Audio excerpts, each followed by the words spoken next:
The League One promotion race continues to take more dramatic twists and turns. Just look how close it is at the top of this division and in the race for the final couple playoff places. Let's talk about the recent results. Before we get into this video, do make sure, of course, to drop a like and do make sure to subscribe down below. We'll go for 155 likes on this one. And as I say, subscribe for more League One content. Let's talk about the teams involved then, and let's start with Plymouth Argyle. Plymouth Argyle continued to stay top of the tree. They picked up a dramatic win against Shrewsbury Town, 2-1, winning it in the 96th minute through Wright's goal. And it keeps Plymouth top of the tree coming into the 3 home games. We said how big these couple of away games were for Plymouth Argyle, and they continue to show that they are champions material. They won away at Exeter City, they've snatched it at Shrewsbury Town in the final minute, and they really needed to as well, with Ipswich and Sheffield Wednesday winning their respective games. And as I say, it keeps Plymouth top of the table, and their fixtures here: Cambridge at home,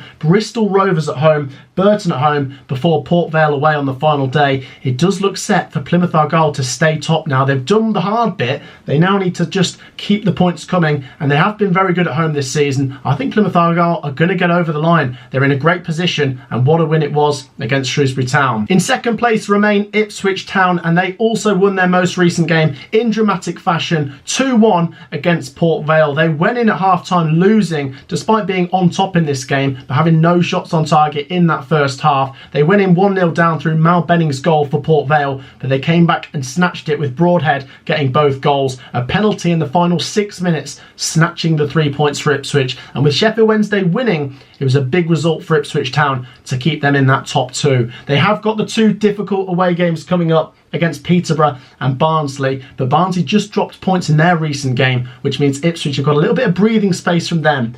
After those 2 away games, they've got Exeter City at home and then Fleetwood away. Ipswich do still have 4 very tricky games coming, but they've won their last 2 home games, which we said they needed to, and they continue to stay in the top 2 with that game in hand over Sheffield Wednesday. Ipswich look like they could stay in that top 2. They just need to keep the points coming in. Sheffield Wednesday picked up a massive result against Bristol Rovers, winning 2-1. They got most of the hard work done in the first half, going 2-0 up. They did concede just 1 minute into the second half, which set some nerves jangling off, but Sheffield Wednesday did get a win that they crucially needed. But the frustrating part was, despite Ipswich and Plymouth both going behind, they did both come back to win late on. Sheffield Wednesday can't control what the other teams are doing, so as long as they win their games, that is important. They do know that Ipswich Town have got some tricky away games coming up, so at least the gap hasn't got bigger over the last game week for Sheffield Wednesday. As we've said, looking at their fixtures, Exeter City at home, Shrewsbury away and Derby at home. Sheffield Wednesday probably still need to go for 3 wins out of 3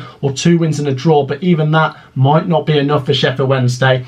They're in a good position. They did need that win against Bristol Rovers, but once again, a bit frustrating for them that the 2 teams above them won. They did increase their gap over Barnsley though, who did draw, and like I say, if Barnsley can beat Ipswich, that'll do Sheffield Wednesday a massive favour as for trying to get into the top 2. Talking of Barnsley, they only managed to pick up a 0-0 against Lincoln City in their most recent game. Lincoln City have been taking points off the top team, so it was only fair for them to do the same against Barnsley. It's a frustrating one for Barnsley. Obviously they didn't lose, which would have been the worst case scenario, but they have lost ground on the whole top 3, who all picked up wins and have gone 2 points more clear of Barnsley. With just 4 games to go, Barnsley are now 6 points adrift of Ipswich. They still have to play them at home, and we said they already needed to win that game, so they need to win that and hope that Ipswich slip up in another game. But even that, Barnsley's goal difference doesn't match up to Ipswich's, so their chances of the top 2 seem to have faded a little bit with that 0-0 draw. Barnsley probably have to win 4 out of 4, and if you look at the fixtures here, Oxford United at home, you think they'd probably be able to do that.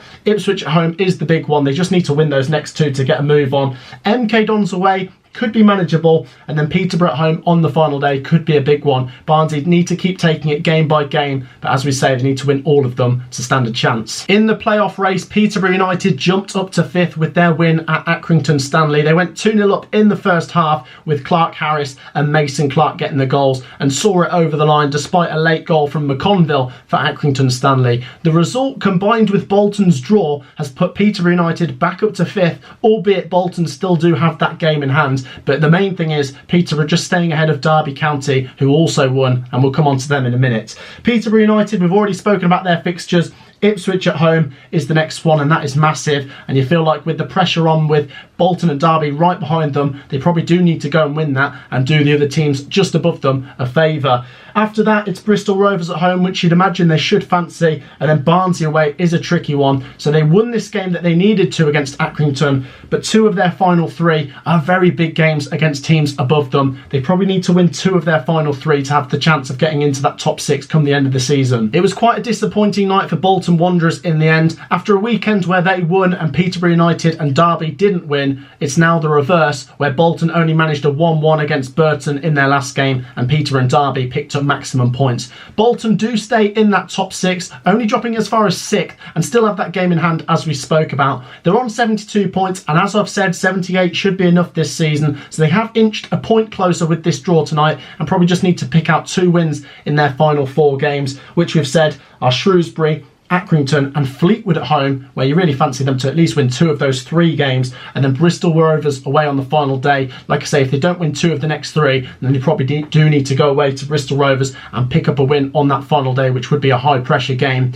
Bolton still have a good chance here. 2 wins from the final 4, I think, will get them enough. But the thing that could be agonising for one of these teams is if it comes down to goal difference. Just look how close the goal difference is between Bolton, Peterborough and Derby. Next up then, you've got Derby County, who closed in on the playoffs and are only just behind it on goal difference. The Rams did pick up a massive 2-1 win away at Exeter City. And like I say, with Bolton dropping points, it was a massive win for Derby County. They're just outside on goal difference, and you feel like Derby County might need to go out and get a big win just to bridge that gap, because it could come down to goal difference come the final day. We all know that Peterborough have got the toughest run in out of these 3 teams, so Derby just need to keep churning out the points. They're only a point behind Peterborough. Derby's remaining games are Burton Albion at home, which isn't actually easy. Burton have been picking up some decent points lately. Pompey at home, which you'd maybe fancy them to win if Pompey aren't going to be in a chance of making the top 6. And then on the final day is Sheffield Wednesday away. So they're not easy games for Derby, probably a little bit more favourable than Peterborough's. It could be really close here, but what a massive win it was for Derby County at Exeter City. Wycombe are the final team we'll mention. They did pick up a win away at Cambridge, and it means they're 4 points off the top 6 with 3 games to go. We all know that Wycombe will need to win those final 3. It would get them to 77 points, which could be enough, but it'll be depending on other results. Wycombe have Lincoln City at home and Cheltenham at home, which they might fancy themselves to get points from, but Lincoln City, as we say, have been a tricky customer for these teams in the top 10. And then the final day, they go away to Fratton Park, and the best that Wycombe can hope for is that they're still involved come that final day. Wycombe Wanderers' goal difference is not as good as the teams directly above them, so like I say, they probably do need to go for maximum points here. If they win 3 out of 3 and get to 77 points, it could be enough, as their fixtures are certainly not as difficult as Derby Counties and Peterborough United. So Wycombe Wanderers still have a chance, and it was a big win against Cambridge. We won't mention Portsmouth this time as they drew, and it does look like their chances of the top 6 have faded with that result. And that wraps up the promotion debate. Do share your thoughts down below, guys. Let me know your thoughts on the most recent results and the upcoming fixtures for these teams in the hunt for promotion from League One. Do make sure, of course, to hit that like button, and do make sure, of course, to subscribe. It's all going on. There's still more dramatic twists and turns to come, but let me know your thoughts down below. I'll see you all in the next one. Peace out.